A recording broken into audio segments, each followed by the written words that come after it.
6 na araw na lang, Brigada Eskwela 2026 na. Hey, it's me, Bads Veron. It's another day, another ka-vlog-vlogan. Ngayong umaga nga ay medyo nagmamadali tayo. At aminado naman ako na nagpuyat nga ako dahil nanood muna ako ng K-drama. Kaya medyo tinanghali nga ng gising. At nasa multitasking era na nga tayo nito. Dahil ang totoo niya, nagising nga ako dahil kailangan ko palang pumunta sa school. Dahil may kailangan ngang pirmahan. Pero bago ang lahat talaga, hindi pwedeng mawala itong kape sa akin. At habang nagkakape nga, ay nagsishare na nga rin ako ng Bible verse sa mga GC na meron ako. At kahit ilang mga minuto lang ay nagdasal na rin ako. Dahil sa araw-araw na nabubuhay tayo, napakahalaga po talaga na manalangin muna. Hindi porket nagdasal tayo ay perpekto na. Kaya nga tayo nagdadasal upang humingi ng tawad at magpagabay. At ito nga, nandito na ako sa CR para mag-toothbrush at maghilamos nga. Hindi na nga muna ako naligo dahil saglit lang naman kami sa school. Konting ayos lang ay okay na. Pero syempre hindi pwedeng mawala itong kilay natin. At buti na lang talaga na discover ko nga itong eyebrow pencil na ito. Alam mo, kapag nagmamadali ka or bago ka pa lang sa pagkikilay, perfecto para sa atin. At syempre, itong napakahalagang pamprotekta natin sa init. O, diba? Init? O, diba?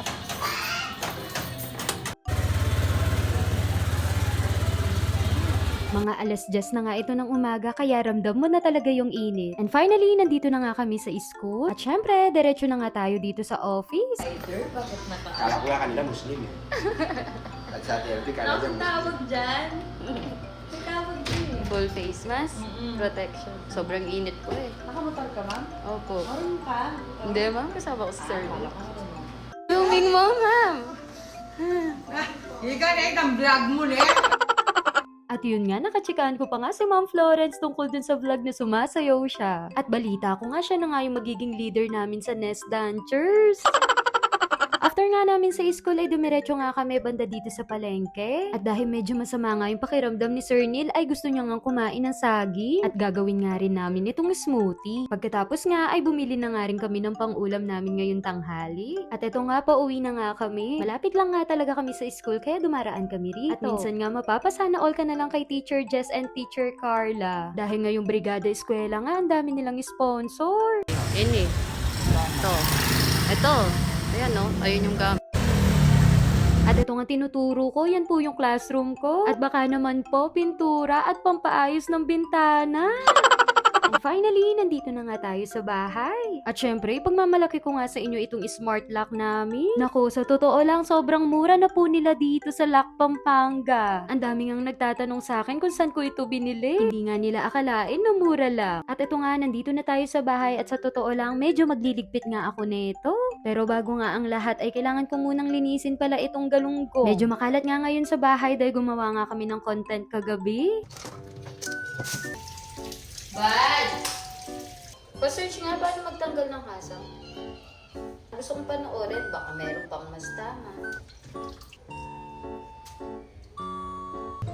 Yakin ka gamit niya pang kutsirya. Kunin na. Panisya pala yun eh. Kaya kakuko mo. Habang naglilinis nga ako ng isda ay naalala ko yung pamilya ko. Naisip ko si mama at yung mga kapatid ko kung mapapanood nila itong video na to. Diyos me, kilalang kilala nila yung ate nila na hindi nabuhay sa kusina. Kaya sa tingin ko, unti-unti nagiging proud na sila sa akin.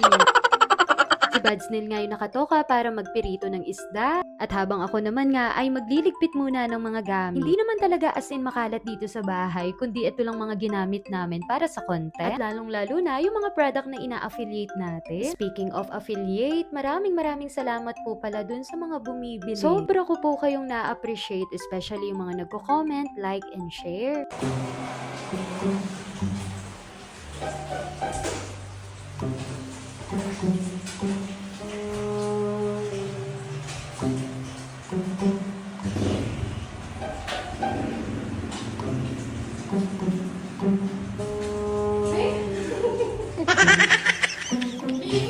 O diba, ang lakas ng trip niya? Pero mas nakakatawa nga itong switch ng ilaw namin dahil kailangan mo pang tumalon. By the way, ito nga yung kabilang room ng bahay. Actually, hindi ko pa ito masyadong ginagalaw kung ano talaga yung design na gusto ko. Pero yung pinaka-purpose talaga ng kwarto na ito is for vlogging, recreational activities, and even yung mga trabaho nga sa school. Pero nakikita nyo itong fine-flex ko sa inyo. Grabe, sobrang ganda. Alam nyo ba, napakamura lang ng mga ito. Mga less than 100 lang or 100 plus, meron ka ng mga ganitong pang design design para sa kwarto mo. Hindi lang siya basta pang design kundi pang ilaw, pang lamp, at nakadepende sa mood mo. Isipin mo yon, pag pumasok ka dito sa kwarto na ito, parang nasa Galaxy Museum ka. At nandito nga rin yung mga binili kong piano, gitara, yung mga bagay na gusto ko ring itry noon. Ewan ko ba, ang dami kong gustong subukan, ang dami kong gustong gawin. Yung tipong kahit hindi ko yan talent, itatry ko pa rin. Alam nyo, yung pinakatinuro talaga sa akin, kapag hindi mo alam ang isang bagay, wag mo sasabihin hindi mo kaya, dapat pag-aralan mo. Kaso nasobrahan ata ako ngayon. Pero hindi na as in ngayon kasi natututo na ako. Dapat alam natin kung ano yung priority natin. Pero syempre, wag natin tatanggalin sa buhay natin yung na-excite pa tayo sa mga bagay, naku-curious pa tayo, gusto pa nating matuto, i-challenge ang sarili natin, and of course, maging flexible. Lalong-lalo na dahil isa tayong guro. By the way, ang sinaing nga natin ngayon ay shirataki rice. At tamang-tama nga ngayong araw ay dumating na yung table ko.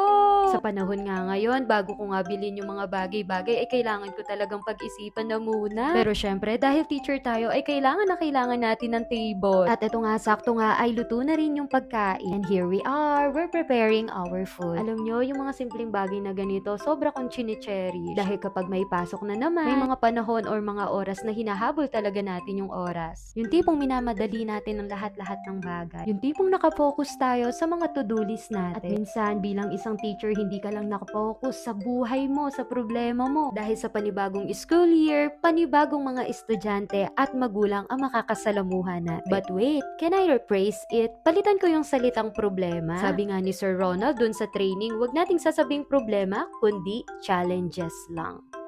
This is the shirataki rice. Kapag gusto nyo mag-diet, ito dapat ang kakainin nyo, rice.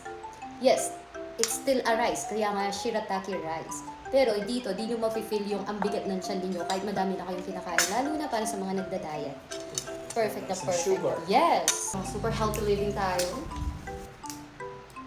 Tapos natin ito. Rice galunggong. Marutong. So, before I end this video, actually, yung mga nasi-share ko nga sa inyong A Day in My Life as days before Brigada Eskwela 2026, hindi sila as in whole kasi hanggang parang lunch lang sila. Kasi aminin ninyo, medyo challenging maging consistent dito.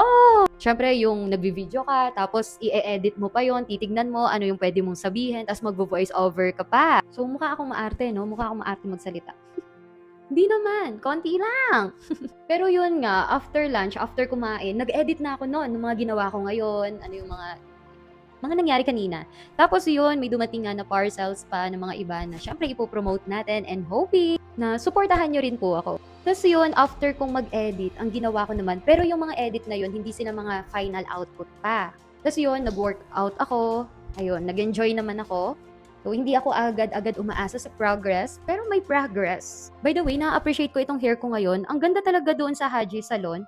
Kasi isipin nyo, hindi ako nag-hair dryer ngayon.